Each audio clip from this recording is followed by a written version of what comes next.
स्त्रियांनी स्वतःसाठी जगावं, स्वतःलाही महत्त्व द्यावं. एक, घरातील सर्व कामे एकाच वेळी पूर्ण करू शकत नाही, कारण ती अंतहीन आहेत. ज्या स्त्रिया असे करतात त्या स्त्रिया वारंवार आजारी पडतात. 2, कामाच्या मध्यभागी विश्रांतीसाठी वेळ काढा. हे पाप नाही. सोप्यावर, पलंगावर किंवा जमिनीवर पाय पसरून थोडा वेळ बसा.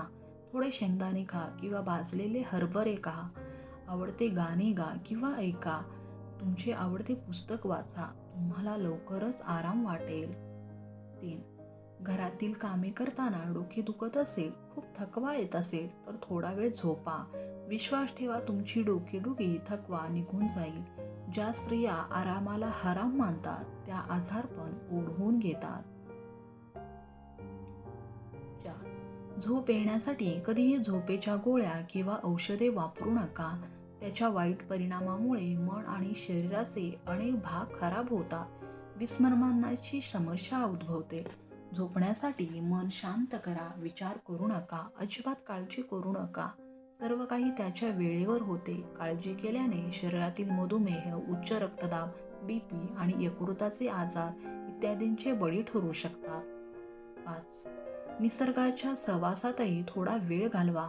उद्यानात किंवा बागेत आरामात बसा. काहीही विचार न करता एक दीर्घ श्वास घ्या आणि फक्त फुलपाखरासारखे लहान प्राणी, वनस्पती आणि लहान प्राण्यांकडे लक्षपूर्वक पाहून देवाच्या कार्याचे कौतुक करा.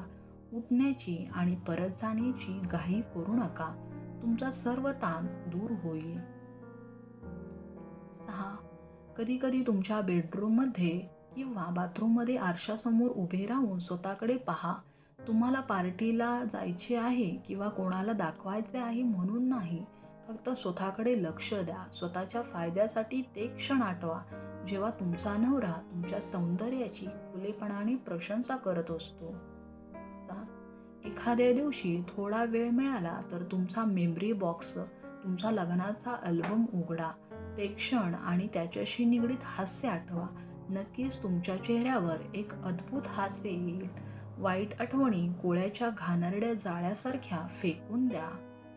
8, घरात जास्त काम असेल तर नोकरदार महिलेचीही मदत घ्या, पण स्वयंपाकघरात मात्र आपल्या हातानेच अन्न शिजवत राहा आणि सर्व्ह करा. तुमच्या इतके प्रेमाने इतर कोणीही मुलांना आणि तुमच्या पतीला जेवू घालू शकत नाही. जास्त काम केल्याने जास्त ताण येतो आणि त्यामुळे लाखो लोकांचा नकळत जीव जातो. 9, तुम्हाला हवे असल्यास बाहेरून कोणताही नाश्ता, शीतपेय, ज्यूस इत्यादी घेऊन स्वतःसाठी त्याचा आनंद घ्या. तुम्ही नेहमी कुटुंब, मुले, नातवंडे यांचा विचार करत असाल, कधीकधी स्वतःचा पण विचार करा.